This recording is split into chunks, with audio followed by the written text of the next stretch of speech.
Hello, and welcome to the Desire of Horror podcast, the show where we review horror movies and discuss what these films say about the nature of human desire. I'm Charla, and with me always is Marty and Andrea. How are you guys Yay. doing What's up, today? Shar? Doing all Good, right. thanks. And you? Ready for some Evil Dead. Yeah. Okay, quick question.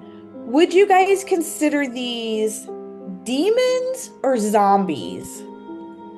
Mm, Demon Hmm. zombies. I don't Demon know. yeah, zombies, that's what I said. yeah. They got like elements of both because of the special effects and like the lots and lots of special effects that were zombie-ish. I mean, like if you're not a Right. zombie, how are you going to get like all that biological blood Right. coming out of you that quickly? I've never seen a demon do that. Oh, well, no, And I I guess feel in like, Exorcist maybe. Like the Exorcist made her like vomit stuff, yeah. but Oh, that's true. Yeah. Because I always considered this like they're demons. They summoned this Kandorian demon. And so this is just kind of like an offshoot of like the demon is going into their body. But then I've read where this is considered a zombie film and not really a demonic possession film. So I was like, huh. So like all through my outline, I had like demon, demon, demon, and then I start saying like demon slash zombie because I'm like, I don't know. they So were just I like just wanted really to, ahead of their times, blending the genres and, yeah. This evening, everyone, we were going to be discussing 1981's The Evil Dead.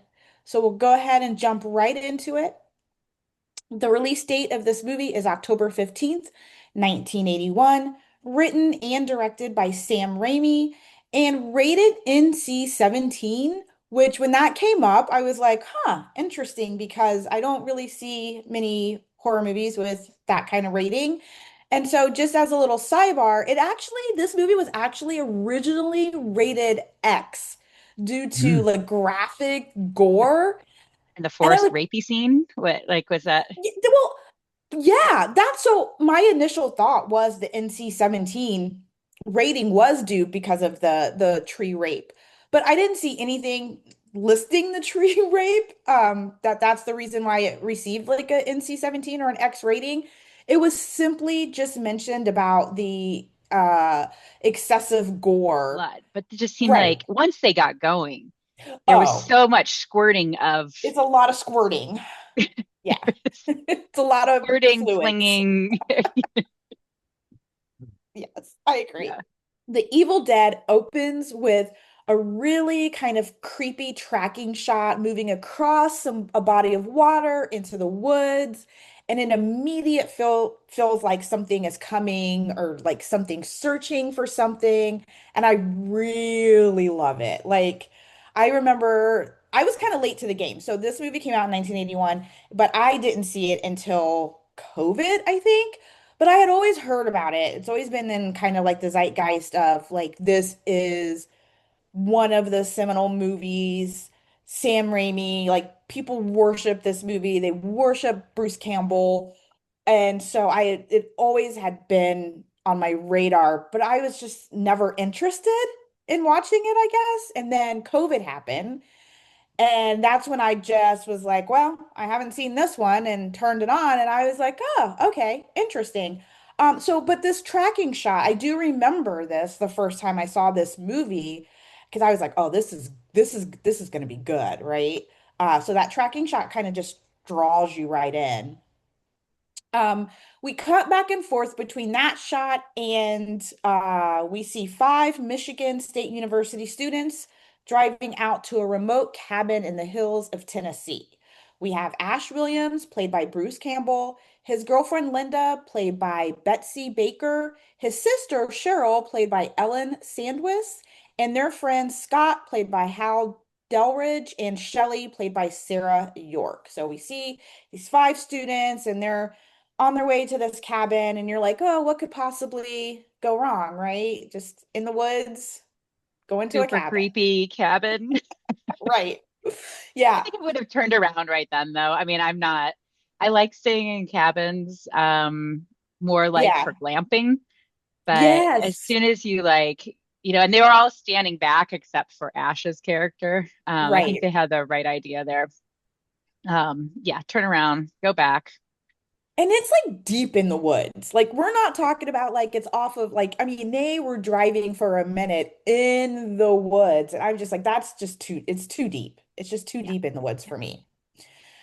So yeah, right away the cabin is giving off some kind of like bad, creepy vibes. As they pull up, the porch swing is moving by itself, and you hear that like boom, boom, boom. And it conveniently stops though when Scott reaches up and grabs the key from the top of the door. And I would have been done right then. I'm like, yeah, no, Yeah.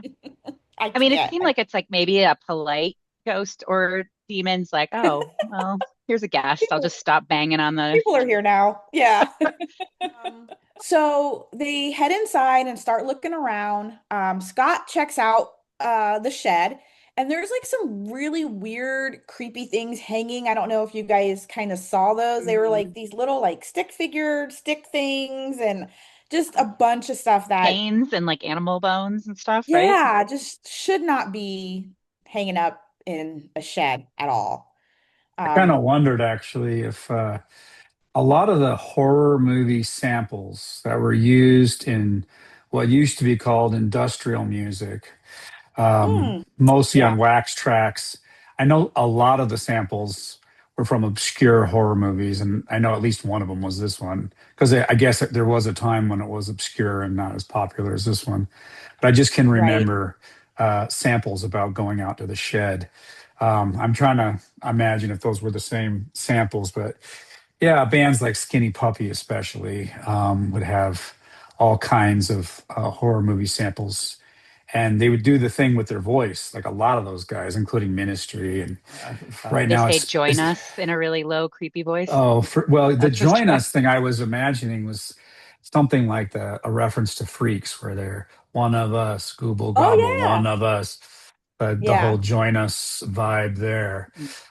Which also that Gabba Gabba, that's the Ramones Hmm. didn't sample it, but they Hormones, said yeah. that plenty of times in reference to Freaks. These samples were all par for the course, especially Yeah. Bruce Campbell lines, as you said. So we also see Cheryl drawing an old clock when the actual clock suddenly stops. She hears a creepy voice whispering, "Join us," like we just talked about. And then her hand basically gets like taken over and it turns pale and then it starts like drawing a picture of a strange, what looks like kind of like a book with a face on the cover. Um, and she's obviously freaked out about this, but she doesn't tell anybody. So once Hmm. again, like me, Marty and I always talk about this when we watch movies, especially horror films, like nobody says anything to anybody. And so it's like, I get it, we have to have a movie, but like if people would say stuff, then Like, hey, my hand just like, turned hey, possessed and yeah, I drew an evil book. Yeah. Like, she doesn't she like just kind of go into dinner. She's like, oh, that was weird, but yeah, I know. Yeah. So the technical theater term for this, which I also didn't do theater, but I know this for some weird reason, is called dramatic irony. It's like when Oh, yes. it's when the audience knows Yes. something that the other characters don't know. Don't know. And yes, Yeah, horror movies use this to the max because, they do. as with most movies, really, but especially in horror movies, miscommunication is key to the whole thing. It is. So, It yeah, is. Yeah, being a poor 100%. communicator, you're gonna forward the plot. So, I think they Right. take that a little bit to an extreme in this movie when there's just yeah. so many scenes when I think not even just communicating information, but just communicating fear or like, just, oh Right. shit, that just happened. My Yeah. sister turned into a zombie demon and we had to lock her in the Right. basement, intense acting moments, but not a Hmm. whole lot of, just dialogue between the characters. Yeah. So later during dinner, the cellar door suddenly flies open. And this is where I put in my notes, I put nope, nope, nope. Like this would be it. This Like is nuts. that's it. Like Mhm. I'm getting the heck out of here. Ash and Scott go down to investigate while the ladies stay upstairs. So in the cellar, they find the Necronomicon, which is basically an ancient Sumerian version of the Book of the Dead, along with a tape recorder. And is also Um, total bullshit, but yeah. yeah, I'm sure we're Which gonna sounds get like into it. But before that we was like do, one of the names of the film, right? Was originally the Book of the Dead or something like I that. think so. Yeah, Yeah. yeah. I didn't know if you guys noticed this, and this is just kind of like a little niche horror thing. I noticed it right off the bat. When they are finding the Necronomicon and the tape recorder, if you look right behind them, you'll notice that there's like a piece of a The Hills Have Eyes poster, Oh which is yeah, a Wes Craven horror film. But there was like this hilarious horror movie rivalry between Sam Raimi and Wes Craven. And it all really? started because Wes Craven famously placed a ripped Jaws poster in the movie The Hills Have Eyes. So you see a ripped Jaws poster in the background of that movie. And basically, he said he did that because he wanted to make note that his movie, The Hills Have Eyes, was definitely more terrifying than Jaws, right? So that was a little jab there at It Steven was. Spielberg. Hmm. Yeah. So then Sam Raimi saw that in The Hills Have Eyes and wanted to kind of do his own little joke. So that's when he put a ripped poster of The Hills Have Eyes in this movie. And then Wes Craven got one more back at Sam Raimi because in the Nightmare on Elm Street, the original 1984 version, which is my favorite, while one of the characters, the main character Nancy, while she's falling asleep to the movie The Evil Dead. Basically, Wes Craven said that was to tell Sam Raimi that your movie is so boring that my character fell asleep to it. So I Uh, always Oh, that's great. R.I.P. Wes, my favorite. He's my favorite horror director, by the way. Just hmm. just want everybody to know that. Cool. The recording. Let's get to that because I know this is Marty's rip raring to go to, Uh, just fact check this thing to the T. no, So the no. recording, the recording, that they when they listen to the recording, they find out that it belongs to an archaeologist who discovered the book. He explains that the book is bound in human flesh and written in human blood. Recited the incantations in the book. A Kandarian demon would come out. Yeah. Is that what he That's said? what it was. Yeah. It Yeah. was right. I mean, Hmm. even the recording of it playing out loud. Yeah. Is it fake? Like, I just assumed that it was just fake in this movie. And I know there's been different kind of like interpretations of it in other movies, but is this the first movie? Do you know? Is this the first movie that talks about the Book of the Dead or the Movie, I have no idea on that one. Okay. I'll just Okay. say that the history of the Necronomicon, H.P. Lovecraft. So, Oh yeah. the Okay. way the game they used to play, or the old H.P. Lovecraft used to play, was he would reference fictitious books, demons, gods Hmm. from other horror writers, or they didn't, I don't know if they really considered it horror writing at the time, but so for example, he referenced, this will bring us back to True Detective. He referenced the Yellow King and Carcosa and stuff like that. Hmm. Uh, Robert W. Chambers, the author of The King in Yellow, and then Lovecraft would put, you know, Yellow King, Carcosa, that Hmm. book like up on the shelf in certain of his characters' libraries and stuff like that. Yeah. So that sometimes this is called hyperstition, where you make something utterly fictitious or imaginary, you make it real to some extent. Other authors also started to reference H.P. Lovecraft's Necronomicon. So, one of the things that Lovecraft would do to build the sense of terror is he'd just like put a bunch of titles in one of his characters' libraries and then just list off the titles. Some of them Hmm. were made up, some of them were real. Like, he put the Picatrix in there and this kind of stuff. And there were books of the dead at the time of H.P. Lovecraft that he may have been thinking about or referring to or something like that. But there was no Sumerian Book of the Dead. There was an Egyptian Book of the Dead, but it wasn't really. I'm trying to think if that specifically had any necromancy in it. I will say this about, Sumeria at that time, and I've mentioned this in some of the other ones, is that it was around that time, the turn of the 19th century, that those texts were being not only discovered, but the very beginning of being able to translate some of them. I mean, a lot of it was just stupid shit, like people practicing their times tables and stuff like that. Or this belongs to So it whoever, wasn't and just people Receipts. trying to resurrect the dead. Is well, that they didn't have codexes back then. So even, the Egyptian Book of the Dead, however you think of it, it was a scroll. The same thing with, same thing, or a collection of scrolls. Mhm. Same thing with Sumerian texts. They were, little pieces of clay tablets, basically. Mhm. That's how you wrote cuneiform, because the papyrus that they used in dry areas like Egypt would have been done, in Yeah. Mesopotamia in a second.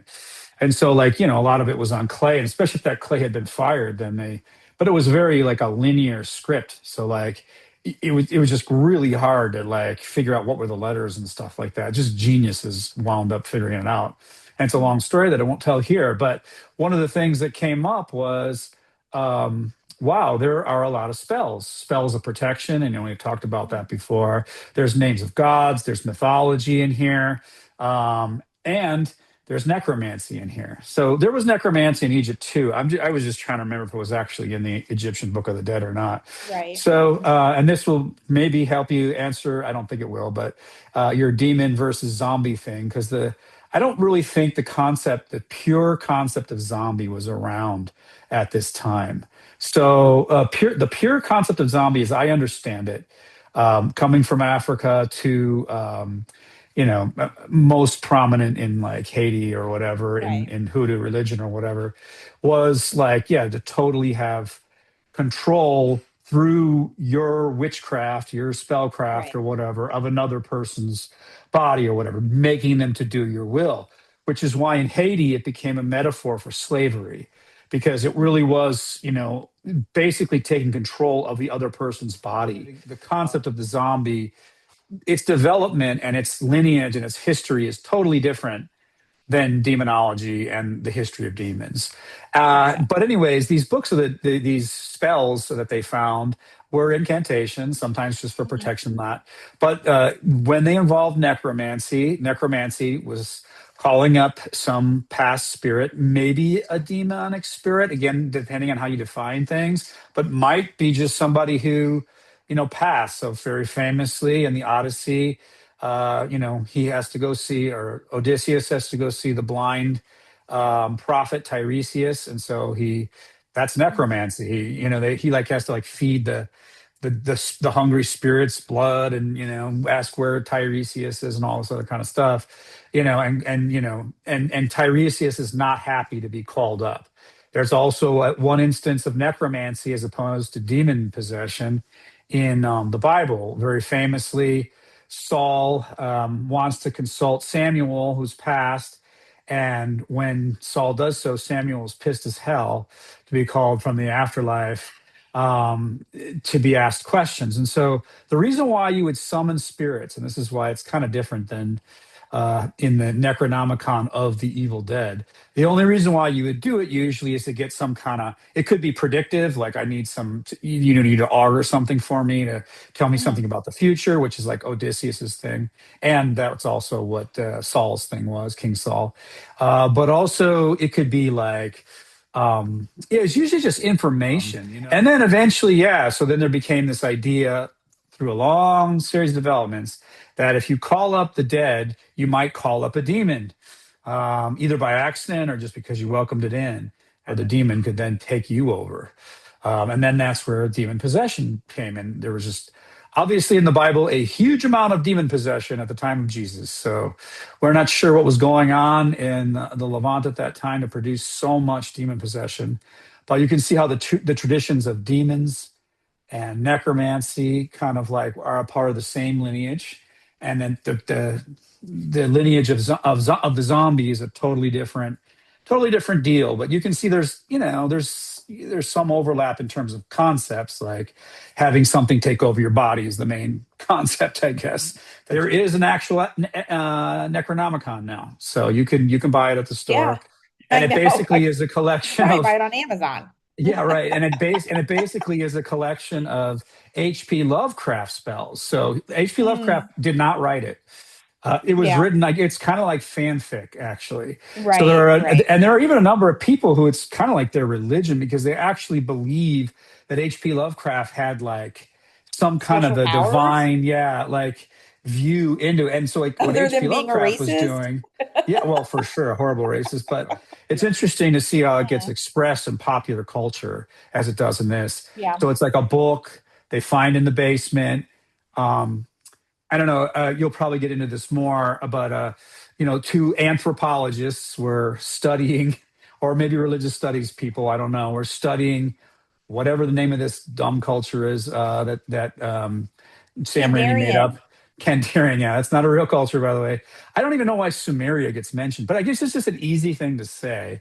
Well, It it just sounds ancient, it's right? Yeah, it's Like well, it is. It's familiar, more. kind of It's the right? most ancient writing that we have. right. So I will give them Right. that for sure. It's Yeah. the most ancient. It's the most ancient pantheon of gods that we have. So Right. Yeah. written down, I should say.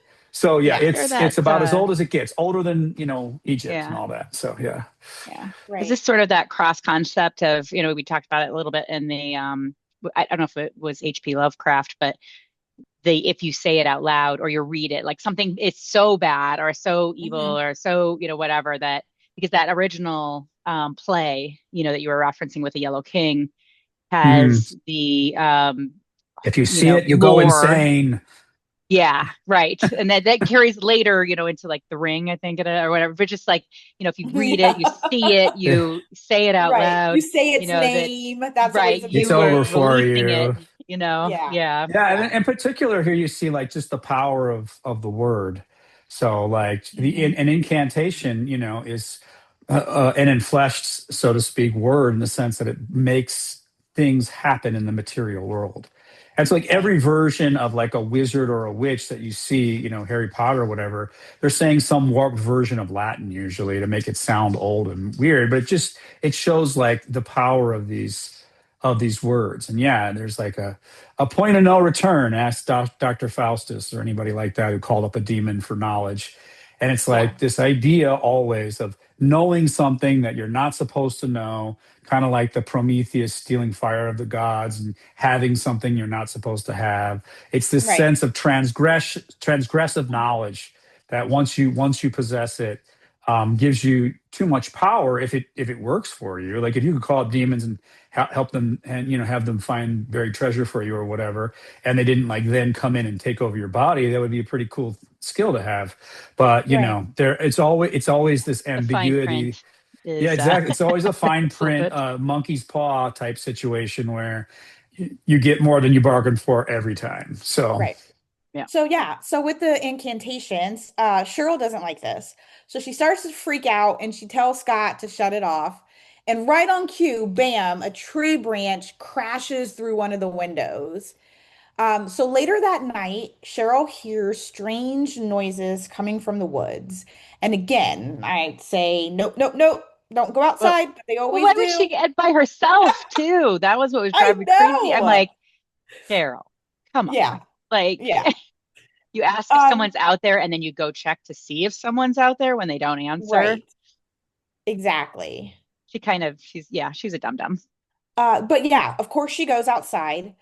She ends up being attacked by a supernatural force in the trees.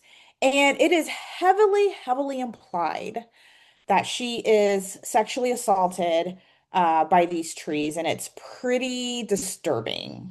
definitely So, written by two males, or I guess one. Definitely written by one. I guess you said they were friends. So definitely well, influenced by two male friends. the movie's written by Sam Raimi. So, yeah.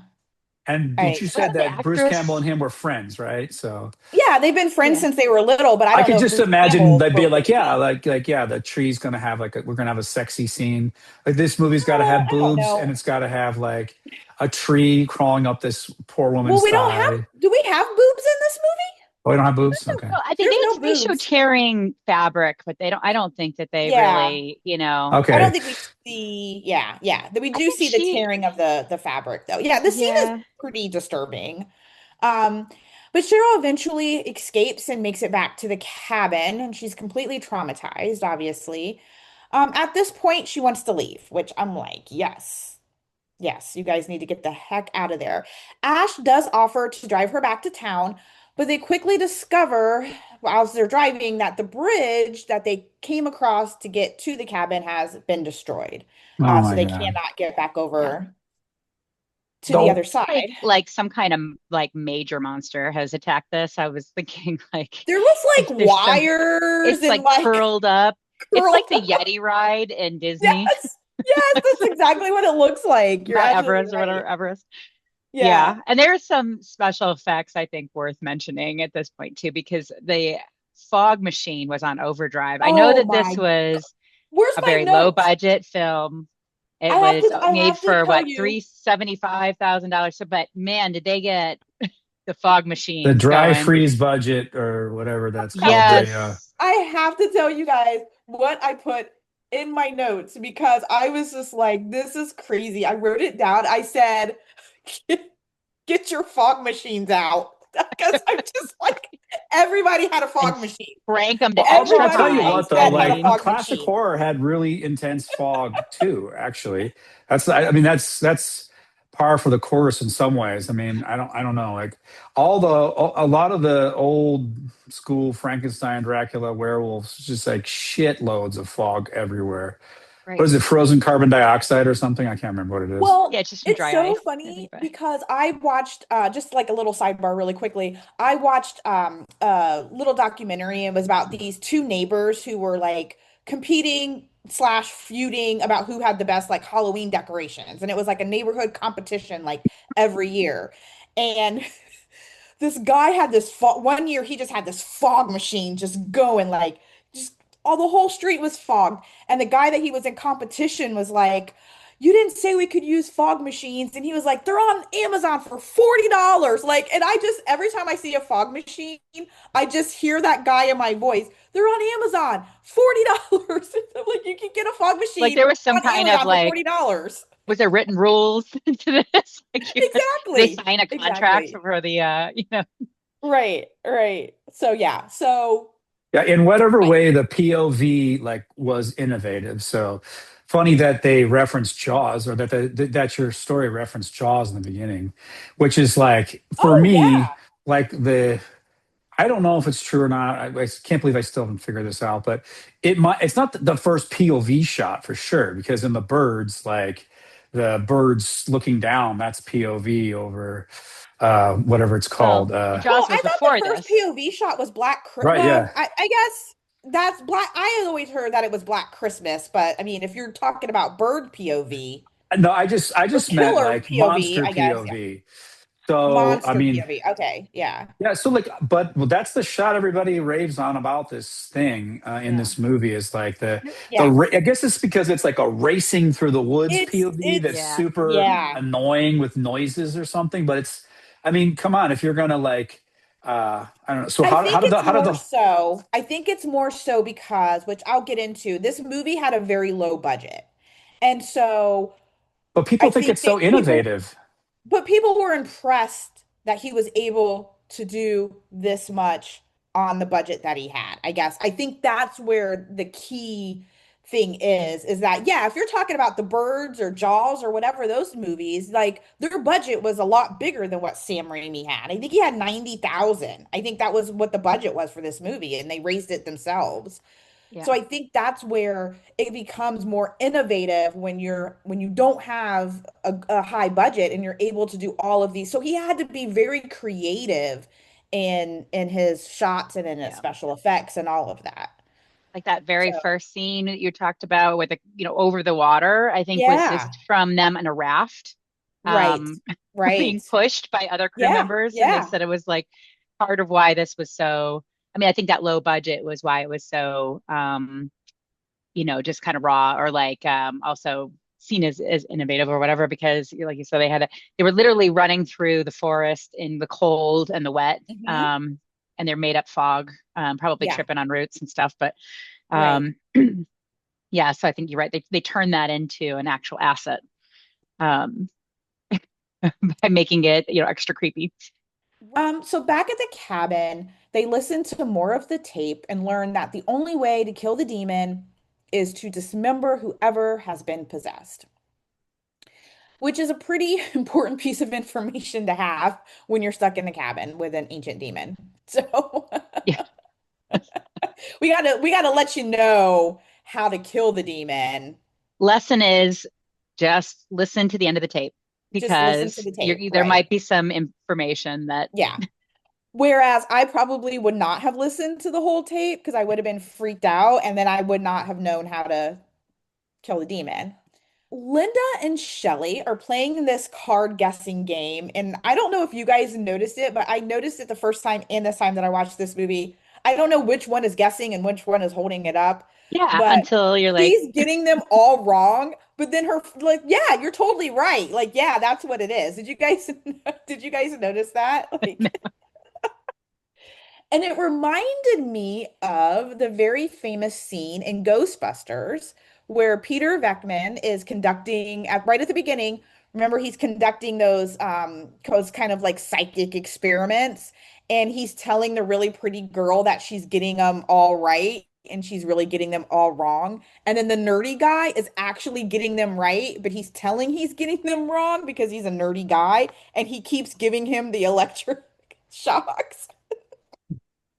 And So he I asks the wonder girl, if they he got tells the that. woman that he wants to stay. I mean, in a very slimeball 80s way in Ghostbusters, he tells the woman, we gotta, he's a professor, obviously, and a researcher. He's like, we gotta get together Right. and study this in my And study apartment or this whatever. phenomenon. yeah, Yeah, in Yeah. my apartment Yeah, or I whatever. And know. also, by the way, Ghostbusters uses a Sumerian pantheon for their They monsters also. do. Yeah. Ghostbusters Gozer the stole Gozerian. goes or the goes area. Ghostbusters stole Yeah. their ideas from the Evil Dead. I be damned. Well, yeah, there's a lot of stealing of ideas going all the way, every which Yeah, way you can imagine. So right. nobody's got any kind of Except for truly the new Stay thing. Puft Marshmallow Man. That was Yeah, that's unique. true. That's That is unique. very unique. Suddenly, Cheryl, who's standing out the window, she's not even looking at them playing this card game. She suddenly starts calling out the cards correctly. And so this part is great. She turns around and she's like completely fucking possessed with this crazy. I'm like, I don't even know what this makeup is supposed to be. Guess it's just supposed to make you look like Yeah. half dead. But then her eyes are all whited out, and then she just starts levitating, and Yeah. And her it's cheeks are she, puffed. The poor thing. I mean, yeah, she gets like ugly face makeup compared to she Linda does. later. She She gets like really that real does. creepy, gross, like And she starts talking in this like terrifying demonic voice. But that was the start of when I then through the rest of the movie kept thinking how cold Ash was about the fact that this was his sister. I didn't even, so let me tell you, I Like did was not know not that this was bothered his that much by sister. it. Yeah, Yeah, until I read somewhere that this Cheryl was his sister. I had no idea. I'm like, you would thought that she was a hitchhiker that they picked up on the right. side of the road the Right. way They nobody did gave not a care shit. about. Yeah. They're like, Nobody, because they were going to totally leave her in the cellar they indefinitely, I were. guess. So Cheryl threatens everyone. She tells everyone she's going to kill them. And then she stabs Linda in the Ugh, ankle with a it's gross. pencil. And I'm like, oh my gosh. They went Whew, 110% into man, that pencil stabbing scene. they I did. mean, I'm like, and then digs it in like there's Yes, just yes. Yeah, A lot of yeah, pus, a lot of like yeah, dismemberment, a lot of like, body horror of all kinds. So, and that's the rest of right. the movie. So there you go. Yeah, pretty yeah. much. Then Yeah, the so gore begins. and Yeah. the gore begins, yeah. And then Cheryl throws Ash into a shelf. Scott eventually manages to knock Cheryl into the cellar and locks her inside, which is great. It's just so great. He's so deliberate and careful about like that she's pounding on this thing. He's weaving the chains Yeah, he's around and it's just like, I'm like, gonna do this the right way. I'm gonna get real yeah, careful. And then he stops and thinks, like, okay, examines his work. He's right. just like, I I'm like, know. no one. It's like, oh man, Cheryl. Cheryl. Well, yeah, what are we gonna do about Cheryl? What is happening? Um, so now everyone is kind of arguing about what the hell they're supposed to do.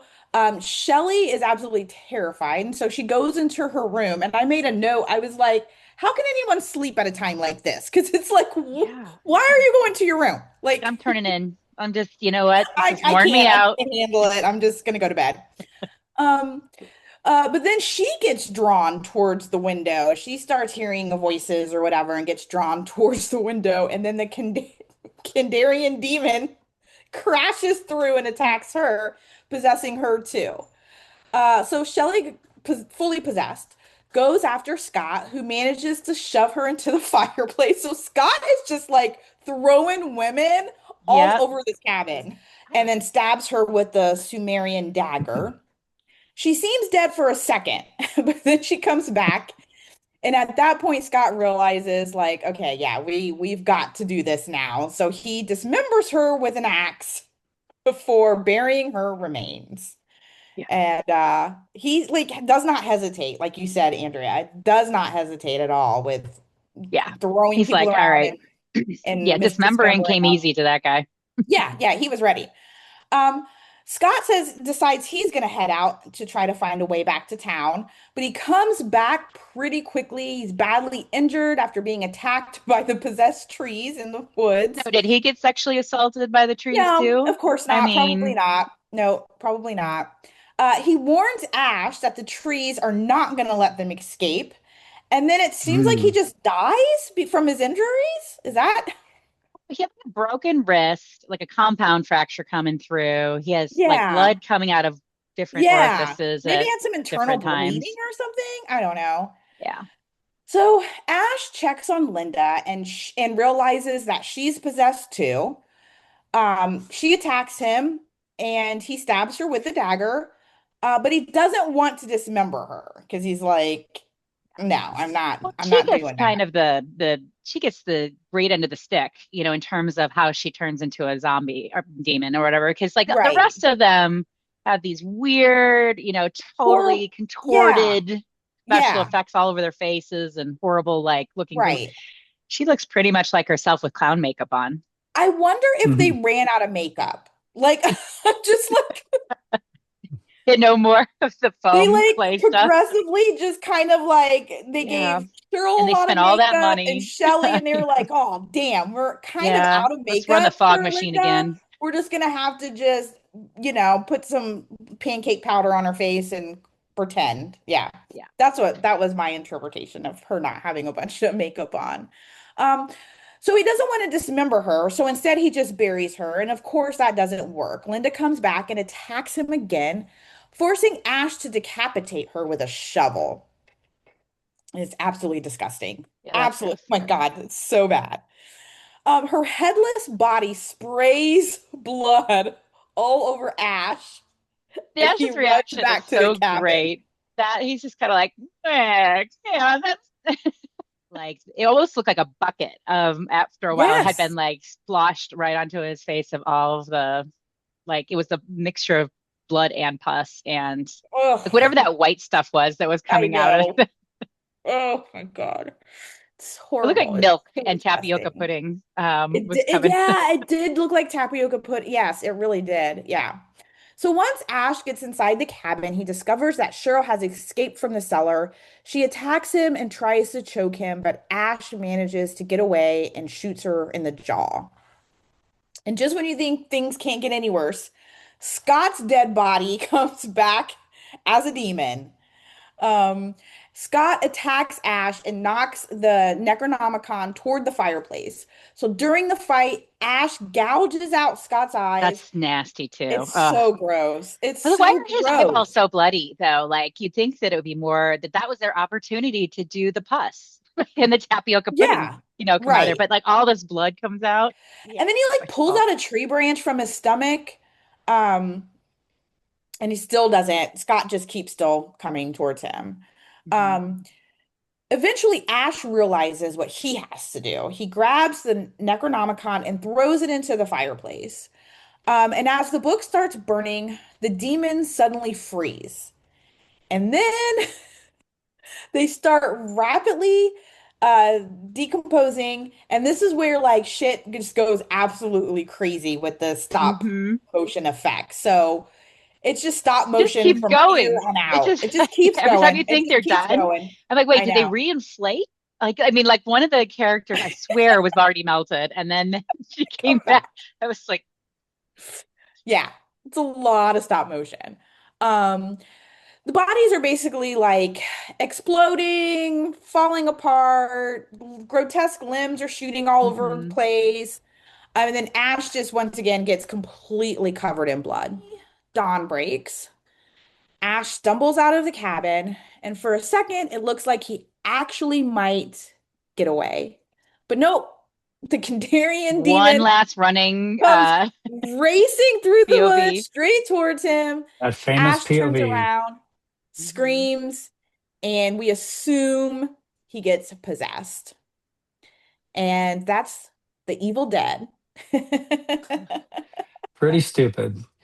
People thought a lot Marty of different things were hates this funny. movie. I never saw it when I was younger, but people would reference it, like especially like when I was in high school and stuff like that. And they used Yeah. to think that that the sister who got thrown down into the Cheryl or whatever who got thrown Mhm. down into the cellar and was like taunting them. Like they used to think her Oh yeah. banter was really funny. One horror vocabulary word, I guess, that I Yeah. had looked up. So there's a term um became called fake shemps. And Hmm. I don't know if you've heard of this or not, but No. it was so it was actually credited to the Three Stooges. They had a stooge. Hmm. It was called like Shemp Howard. He died before they finished filming all of his scenes, in or his parts in one of the movies. So Yeah. they put in backup actors to look like him, just to Okay. kind of fill in the thing. So in this movie, they a lot of the actors had already thought they finished their parts, but Oh. they like so Cheryl in the basement is actually several different substitute Oh, actors wow. because she had already finished and Yeah. gone on to like other stuff, and they had to fill in some of the scenes of her taunting them. So that term of fake shemps really got promoted from this movie because they use that technique so often. Oh, wow. Yeah, Cool. and then Marty is this so didn't innovative. become right. They're very, very ahead of their time Yep. here. Um, and then Marty, you mentioned that this wasn't really popular at first, but then it got like some random connection got taken to Cannes Film Festival, and it really took off from there. That people like actually enjoyed that, and I think the British censorship right of this movie. So Oh, yeah. like Yeah. that they took out I think a minute's worth of all the nest, like even the pencil scene got taken out Yeah. because that was Yeah. considered too gory. I Yeah. kind of wish they had taken it out because that was pretty nasty. Right. Yeah. This um, movie was on the British. I don't know if you guys have ever heard of the term video nasties. Basically, it's yeah. over in, British term of like movies that are censored, right? Mm, So Sam Raimi, like we already talked about, and Bruce Campbell grew up together and they've been friends since they were little kids. And they spent most of their childhood, teenage years making several low budget super 8 millimeter film projects together. So they've been doing this for a long time. As we mentioned, the low budget. So Raimi, Campbell, and producer Robert Tabert were friends, and they produced a 1979 short film called Within the Woods, which was basically kind of like a concept, of this movie. And so they used that movie to go around and build interest in potential investors, and they were able to secure $90,000 for this movie. mm, So, um, and then there are two sequels to this movie, both starring Bruce Campbell. There's 1987's The Evil Dead 2, 1992's Army of Darkness, which is another one that people absolutely go crazy for. So, I've never seen Evil Dead 2 or Army of Darkness, but I'm very familiar with it, being in the horror world. Army of Darkness, I guess, is a takes place in medieval times. So in a lot of horror conventions, people will dress up as these these medieval demon characters. in this movie. So I'm curious. I'm really curious. I think at some point, if I get a chance, I'm going to watch both of those movies just to complete the series. And there's also a 2013 remake, which is actually really good. Now, it is a lot gorier than this one. I mean, I accidentally started watching that, like when I oh was, because man, I, I thought I had, I think it's, isn't it called just Evil Dead? And like it I think it's drops called, the, yes, so yes, yeah, I started watching it and I was like, holy shit, it's yeah, just so yeah. gory. Yeah. It's really gory. And then they've kind of resurrected the franchise. So they took the concept and they're kind of making these little kind of mini movies that don't really follow like Bruce Campbell or anything, but follows the story where there's a group of people like there's Evil Dead Rise, which is actually good. It came out a couple of years ago where it's a family that find a Book of the Dead in like their basement or something. And then there's another one that just came out a couple months ago called Evil Dead Burn. I haven't even seen that yet. So I'm trying to keep away from the spoilers because I would really enjoy watching that. So yeah, it just keeps going. There was a television show called Ash versus the Evil Dead that was on Showtime for like years. Hmm. It's been a whole thing. I thought it was a lot of, yeah, a lot of action in terms of just, blood and pus and everything everywhere. Yeah. Um, Interesting to watch. I don't know that I would watch it again, but at least I Okay, can mark fair that enough. off. Right? That was, my first and maybe last. But Yeah. I'm kind of like you. I'm curious about the sequels, Yeah. just because there is so much, f of a following for this. Yeah, I Hated mean, it. yeah. This is what I hate. I did really dislike. I dislike action movies too. I don't like car chases and fighting and all that kind of like Right. stuff. Is just I don't care about special effects almost at all. Like Oh, unless it wow. somehow serves some greater idea or something like that. Yeah. But I don't know. Like that's just totally not interested me. And just About like knowing the too. Blues Brothers, that car scene, that was a good one.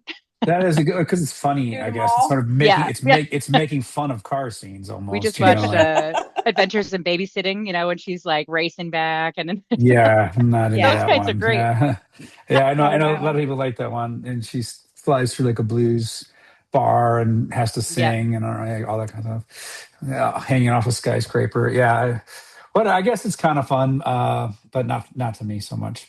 So yeah, I would pass on all that. And just knowing too that this movie spawns so many imitators. There are horror movies that are just like have nothing happening in them but like gore fest fight scenes where you're just fighting Yeah. monsters and losing limbs and Right. smashing people's eyeballs in and like like all kind of different like things to like show how good you are with makeup and special effects. And there are people that just absolutely love that, or so Yeah. devote their life to that whole like, I mean, just yeah, at the horror conventions or whatever, like there you can see that there are people that are just really would love to be makeup artists in a horror on a horror movie Yeah. or whatever. Yeah. So, and There's a also, I mean, whole they, reality show where like a Project Runway, there's a whole reality show where people compete to get a chance to do like makeup in a movie. So, yeah. yeah, It's a big thing. It's really big industry. the first 15 20 minutes was kind of cool. There were some ideas in there, and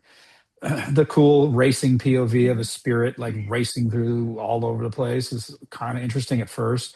They way overdid it, and somehow that became super famous. But But I do enjoy this movie. Like it's not something that I'm gonna seek out, but every once in a while, maybe I might put this on if I see that it's on. It's just yeah, it's ridiculous. It's a gore fest, but I think because I knew that going into it, I kind of already knew what to expect, right? Appreciate what Sam Raimi did, right? He wanted to make this type of movie, cabin in the woods, people are getting teenagers getting possessed, and he did it. And it's interesting. The special effects, I am a big practical effect lover. I love practical effects. It just shows so much creativity and how you can take tapioca pudding and make it look like pus. Like to me, that's like amazing. And I understand that's not for everybody. I get it, but I do enjoy this movie. I think this movie, as we talked about during this episode, paved the way for so many other movies, so many other practical effect makeup artists. Before we announce what we're covering next time, please be sure to follow the podcast so you'll be the first to know when a new episode drops. Also, leave us a 5-star review on Apple Podcasts or on Spotify. We also have an Instagram account. Please follow us at the Desire of Horror Podcast. So, next time on the Desire of Horror Podcast, we will be discussing The Serpent and the Rainbow, speaking of Wes Craven, from 1988. Please join us. Thank you for listening. Until we meet again, have a good week and take care of each other.